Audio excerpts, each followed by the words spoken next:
Hello दोस्तों। तो अब ईसा कहती है कि सभी चलो हम सगाई के लिए निकलते हैं, हमें देरी हो चुकी है, तुम्हारा लहंगा भी बिगड़ गया है, हम दूसरा लेके आते हैं। दूसरी ओर रजत की फैमिली भी बहुत ही शर्मिंदा होती है कि हमने ये सही नहीं किया, और रजत के पापा बोलते हैं कि मैं कह रहा था वो बच्ची ऐसी नहीं है, फिर भी तुमने कंप्लेन की। रजत के पापा कहते हैं कि तुम कभी भी अच्छे बाप नहीं बन सकोगे, तुम सीओ का अवार्ड तो पा सकते हो पर कभी भी तुम्हारी बच्ची का ख्याल नहीं रख सकते हो। बच्ची तुम्हारे पास आती है पापा पापा करके, पर तुम उसे उठाते भी नहीं हो और वहां से चले जाते हो, और रजत वहां से चला जाता है। ईसा ये सुनकर बहुत ही दुखी होती है कि सवी ने सगाई तोड़ दी है, और वो मानती ही नहीं है कि सवी ने सगाई तोड़ दी है, और उसे कहती है कि तुम इतनी अच्छी हो तो तुम्हारे साथ ऐसा क्यों होता है। सवी कहती है कि वो डरपोक है, मैं उससे कैसे शादी कर सकती हूँ, मैं आपकी और आई बाबा की बेटी हूँ, मैं खुद ही सब कुछ हैंडल कर सकती हूँ। इतनी ही देर में न्यूज में आता है कि ईसा और शांतनु ने एक बच्ची को किडनैप कर लिया है। दूसरी ओर रजत का दोस्त उसे समझाता है कि तुम इंटरव्यू में जाओ और अर्श और आशिका को बर्बाद कर दो।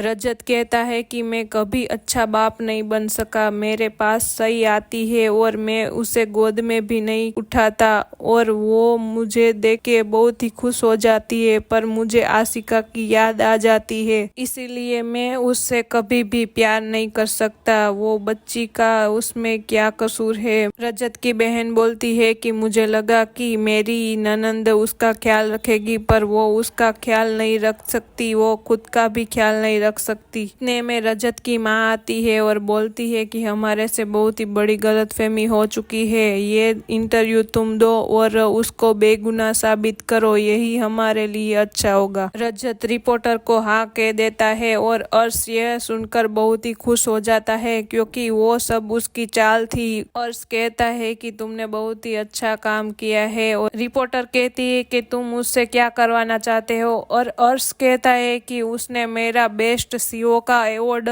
छीन लिया है, मैं उससे सब कुछ छीन लूंगा। अभी वो लड़की घायल शेरनी है, वो हमारे बहुत काम आएगी। दूसरी ओर रजत सोचता है कि क्यों ना मैं सभी से माफी मांग लूं, पर वो सोचता है कि मैंने उसके साथ बहुत ही गलत व्यवहार किया है, इसीलिए रजत उसके घर पे नहीं जाता है। इस ओर ईसा कहती है कि मैं शशांक से माफी मांग लूंगी और उसके घर पे जाके उसके पैरों में गिड़गिड़ा कर माफी मांगूंगी कि मेरी बच्ची को अपना लो। सभी कहती है कि आप ऐसा कुछ भी नहीं करेगी, आप मेरी कसम खाइए वरना आप मेरा मरा मुंह देखेगी। और ईसा ये सुनकर बहुत ही घबरा जाती है और उसकी कसम खाती है। दूसरी ओर सभी उसके रूम में जाती है और उसे उसका प्रिंसिपल का कॉल आता है कि सभी पेरेंट्स मुझे कॉल करके बता रहे हैं कि सभी मैम ने किडनैप किया है एक बच्ची का। सभी कहती है कि ये मिसअंडरस्टैंडिंग है और कुछ भी नहीं, मैंने किसी बच्ची का किडनैप नहीं किया है, आप